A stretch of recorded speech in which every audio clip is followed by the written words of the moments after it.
So what we've got to do is make that change in those standards. That's where the shifts happen. It doesn't happen any other place. And I'll give you a very simple example.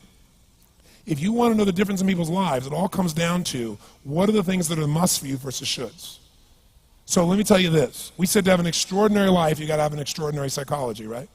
Extraordinary psychology means you got to live in an extraordinary state.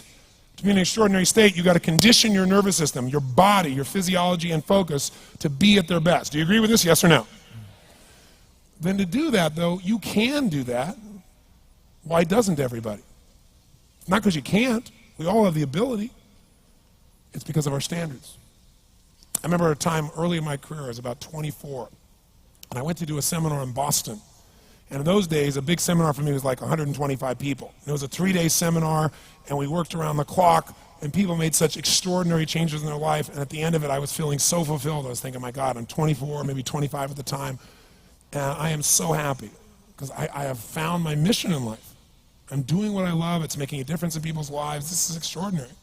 So we finished about midnight on the Sunday night. And around midnight, I'm still wound up, so I don't feel like going to bed. So I decided, okay, let me take a walk here, and I decided to go through Copley Square. If you've been through Copley Square, it's a pretty neat place. Because in Copley Square, you can look up and you can see buildings that were here before we were known as the United States, and beside them you see skyscrapers that are new. It's a pretty cool place.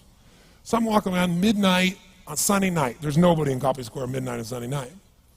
And I'm walking along, and I see this guy in the distance, and he's kind of stumbling back and forth between the gutter and the sidewalk. He's got a long trench coat on, his head's down like this.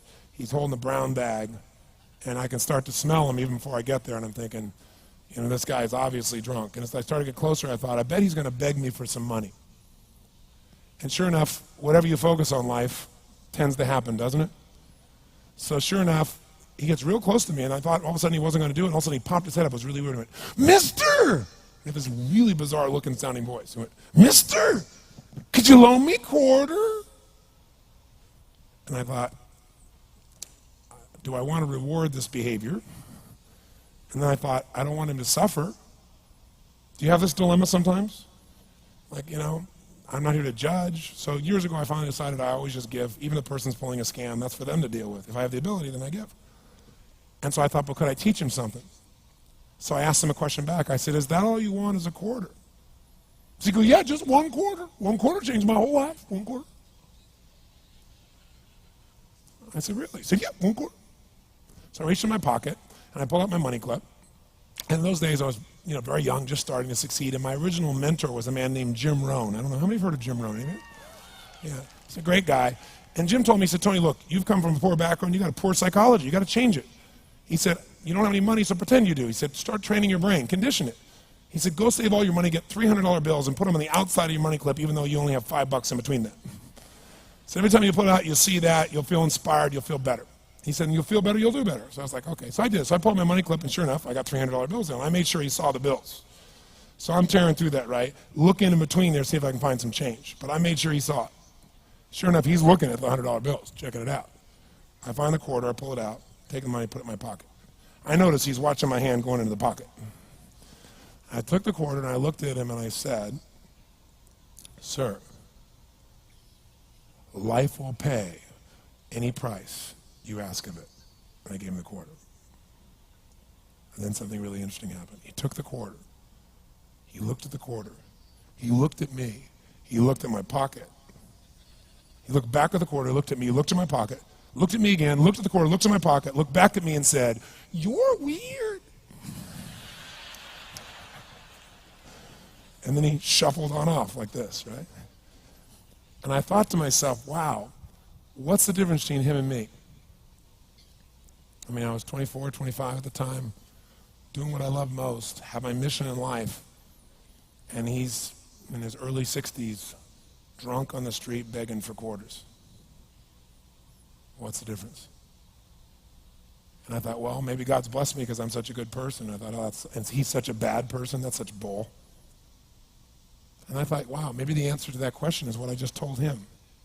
Life will pay whatever price you ask of it. But you know what's interesting? You got to ask intelligently. In the Bible it says, ask and you shall what? Yeah, pretty good formula. You ought to look into it. But you know what? It says, ask and you shall receive, but I'm sure it meant ask intelligently. I'm sure that's what God meant. I'm sure he didn't mean bitch and you will receive. Whine and you will receive. I don't think that was the instruction. Now, if you were going to ask intelligently, there might be 5 elements of that. Number one, you'd have to ask specifically, wouldn't you? You wouldn't ask in a general way. People do that all the time. They go, I want more money. Fine, here's $1, get out of here. Very often, you're getting what you're asking for. You're just not aware of how general you're asking. Clarity is power. The more clear you are about exactly what it is you want, the more your brain knows how to get there. Your brain is a servo mechanism. It's like a bomb. Those bombs, those missiles, they have a servo mechanism. So if the target moves, it knows what the target is, it follows it. Your brain, when you condition it, knows exactly what to go for and it'll find a way to get there. Did you ever buy a certain outfit or a certain car and suddenly see that car outfit everywhere? How many of you had that experience? Say, aye. How come that car outfit's everywhere? It always was everywhere, but now you notice it. And the reason is because there's a part of your brain called the reticular activating system, the RAS. That part of your brain determines what you notice and what you don't notice. Your brain spends most of its time trying to make sure you don't notice because you'll go crazy if you notice everything. But when you decide what's most important to you, your brain goes after it. Everyone I know who's successful builds what I call an RPM plan. An RPM is built on the metaphor that the way to get from where you are to where do you want to go to the fastest is you got to build power, like in a car, RPMs. And the R stands for they know the result they're after. They know what they want precisely. If you don't know exactly what you want or you let yourself get beyond that into something general, you're not going to achieve it. Clarity is power. You got to know the specific result you're after. What do you want? If you can't answer that question right now in your personal life, in your body, in your relationships, in your finances, in your spirituality, then you're not going to be as fulfilled as you want to be. Today we're going to have you answer one of those questions at least. The second part of it, you got to know P, why you're doing it. Because you know what? You may get a big goal as soon as I want to make $1 billion. I want to bring peace to the earth. Why? Because as soon as you come up with a goal, all the obstacles show up. And unless you've got enough emotional drive to break through that, you're never going to discover what it really takes. So you got to get yourself past that. And the way to get past that is have enough reasons. Reasons come first, answers come second. This man did not know what he wanted. He did not have enough reasons. To ask intelligently, you got to ask specifically. To ask intelligently, you got to know why you want it, have enough drive to make it happen, enough juice to make it happen. If you don't have enough reasons, you will not make it happen. And the M is, what is your massive action plan? What is going to get you to actually fall through? Because the first plan's not going to work and the second plan's going to work, so you better have enough plans that if the first two don't work, you still got something else. Otherwise, you're going to be having excuses why it didn't work. So asking intelligently requires that. So if we're going to be extraordinary in our results, we've got to be in an extraordinary state. We've got to know what we want and we've got to go use it.